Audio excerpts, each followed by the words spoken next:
Assalamualaikum warahmatullahi wabarakatuh. Nama saya Siti Hernuisa Aulia. Terima kasih atas kesempatan yang diberikan kepada saya. Saya akan mempresentasikan seminar statistika 1 saya yang berjudul Pemodelan Regresi Multilevel menggunakan metode Restricted Maximum Likelihood di bawah bimbingan Ibu Dr. Erna Triherdian MSc dan Bapak Dr. Nirwan Ilyas MSc. Nah, penguji Ibu Siti Sariman SSC MSc dan Bapak Siswanto SSC MSc. Topik utama yang akan dibicarakan pada kesempatan kali ini yaitu pendahuluan, tinjauan pustaka, dan metodologi penelitian. Latar belakang. Regresi linear adalah metode statistik yang digunakan untuk melihat hubungan antara dua atau lebih peubah. Analisis regresi linear merupakan metode yang dapat diandalkan untuk mengidentifikasikan faktor mana yang paling penting, faktor mana yang dapat diabaikan, dan bagaimana faktor-faktor itu saling mempengaruhi. Terdapat dua macam analisis regresi linear, yaitu analisis regresi linear sederhana dan analisis regresi linear berganda. Perkembangan metode analisis regresi telah mengalami berbagai kemajuan yang pesat, baik dalam aspek metode estimasi maupun variasi data yang digunakan.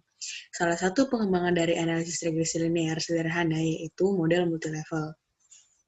Pengembangan model multilevel diperkenalkan oleh Goldstein 1995 yang menyebutkan bahwa model multilevel dapat mengatasi masalah yang muncul dari data dengan struktur hierarki. Dalam struktur hierarki, individu-individu dalam kelompok yang sama memiliki karakteristik yang cenderung mirip. Dengan kata lain, antar amatan pada level yang lebih rendah tidak saling bebas, sehingga melanggar asumsi kebebasan dalam pendekatan statistika konvensional. Jika pelanggaran asumsi ini diabaikan, maka akan mengakibatkan terjadinya pelanggaran asumsi kebebasan menurut Hawkes 2010. Begitu pula yang dikatakan oleh Jonas and Sternberg, bahwa masalah yang muncul akibat mengabaikan informasi lingkungan adalah munculnya heteroskedastisitas pada galat. Hal inilah yang menjadi salah satu alasan mengapa diperlukan analisis multilevel pada data dengan struktur hierarki. Pada pemodelan multilevel, peubah respon diukur pada level terendah, sedangkan peubah penjelas dapat didefinisikan pada setiap level.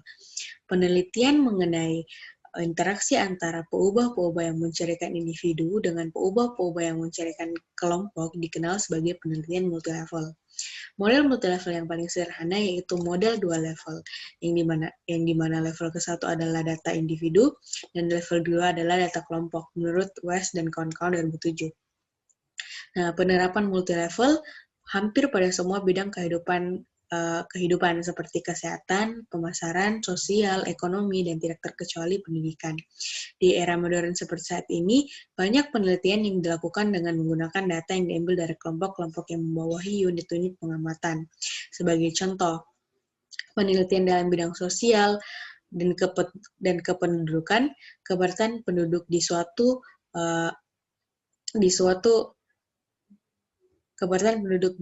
kecamatan dipengaruhi pula oleh keadaan sosial, ekonomi, maupun kesehatan di kabupaten di mana kecamatan itu berada. Terdapat dua level pada contoh di atas, yaitu level yang lebih tinggi secara hierarki dinamakan level makro atau level 1, yaitu kabupaten, sedangkan level yang lebih rendah dinamakan level mikro atau level 2, yaitu kecamatan. Harlan 2016. Analisis yang dilakukan tanpa memperhatikan informasi pada level makro akan mengakibatkan ketidakpuasan pada hasil analisis yang menimbulkan heteroskedastisitas pada galat. Menurut penelitian yang telah dilakukan sebelumnya oleh Tantular dan kawan-kawan, tahun 2009 mempelajari bahwa model multilevel dapat mengatasi masalah-masalah yang muncul dari data berstruktur hierarki, yaitu masalah heterogenitas, masalah hubungan antar peubah pada level yang berbeda, dan masalah terdapatnya komponen acak dalam model. Menurut Dian Anggun Krismal 2013 mempelajari tentang faktor-faktor yang mempengaruhi pendidikan dengan memperhitungkan adanya keragaman antar kecamatan menggunakan metode iteratif generalized least square untuk mengestimasi parameter. Dan menurut Kartika 2018 mempelajari untuk menduga efek tetap pada model dapat menggunakan maximum likelihood, namun untuk efek acak lebih baik menggunakan restricted maximum likelihood. Oleh karena itu, Berdasarkan latar belakang di atas, pada penelitian ini akan dilakukan pemodelan regresi multilevel menggunakan metode restricted maximum likelihood pada data kepadatan penduduk per kecamatan dengan memperhitungkan adanya keragaman antar kabupaten di Sulawesi Selatan.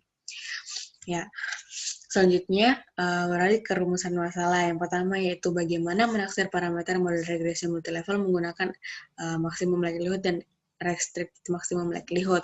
Kedua, bagaimana menerapkan model regresi linear multilevel untuk menentukan faktor-faktor yang mempengaruhi kepadatan penduduk per kecamatan di Provinsi Sulawesi Selatan dengan memperhitungkan adanya keragaman antar kecamatan dan kabupaten atau kota.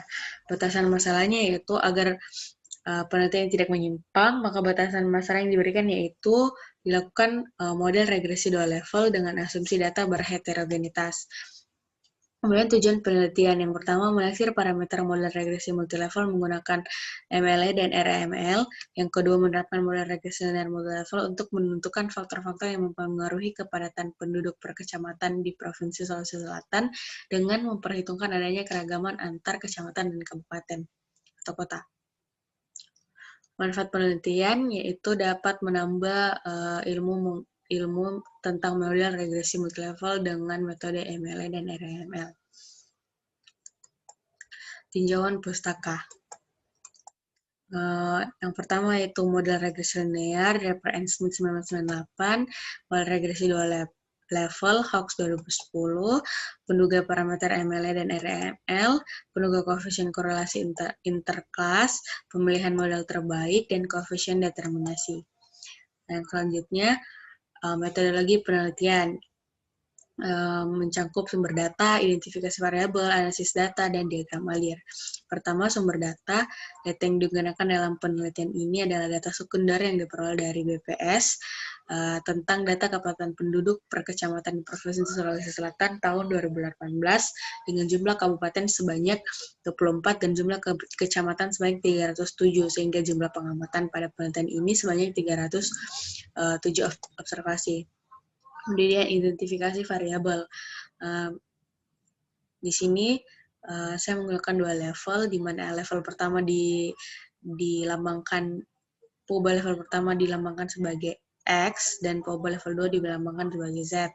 Dimana dan ini merupakan POBA respon, yaitu kepadatan penduduk per kecamatan di Provinsi Sulawesi Selatan. Untuk POBA level pertama X1 yaitu laju pertumbuhan penduduk, X2 yaitu luas daerah per kecamatan, dan X3 yaitu rasio jenis kelamin. Kemudian untuk POBA level 2 atau level kabupaten yaitu Z1 indeks pembangunan manusia dan Z2 laju pertumbuhan ekonomi. Skala pengukuran datanya yaitu nominal. Kemudian metode analisis. Yang pertama, kajian teoritis terkait dengan skala statistika dalam hal ini adalah melakukan estimasi parameter menggunakan maximum likelihood dan restricted maximum likelihood. Membentuk fungsi yang pertama yaitu membentuk fungsi maximum likelihood dari perkalian PDF distribusi normal. Kemudian membentuk fungsi log likelihood, kemudian menentukan fungsi log likelihood terhadap parameter beta, kemudian menyamakan dengan nol hasil penurunan fungsi log likelihood terhadap parameter beta, kemudian menentukan estimasi parameter U dengan menghitung kovarian Y dan U, kemudian menghitung ekspektasi U terhadap Y. Karena komponen varians tidak diketahui, maka akan dilakukan estimasi komponen varians menggunakan RML. Yang pertama, membentuk fungsi maximum likelihood RML, menurunkan fungsi log likelihood terhadap parameter komponen varians, menyamakan dengan nol hasil penurunan fungsi log likelihood terhadap parameternya untuk memperoleh estimasi parameter komponen varians. Dan yang terakhir, jika diperoleh hasil yang eksplisit, maka dilakukan iterasi. Kemudian, langkah kedua itu melakukan analisis data berdasarkan hasil teoritis yang telah diperoleh dari langkah pertama, yaitu melakukan uji asumsi pada data, yaitu uji normalitas dan heteroskedasitas. Yang kedua, memilih struktur efek tetap dengan cara menyusun model tanpa POUBA jelas, menyusun model dengan menambahkan seluruh POUBA penjelas di level ke-1, dan yang ketiga, menyusun model dengan menambahkan seluruh POUBA penjelas di level kedua. Kemudian memilih struktur kemiringan acak, kemudian menyusun model terbaik dan membandingkan nilai deviance, kemudian menghitung nilai koefisien korelasi intrakelas, dan yang terakhir menguraikan keragaman yang dapat dijelaskan oleh level 1 dan level 2 terhadap variabel respon. Dan ini adalah diagram alir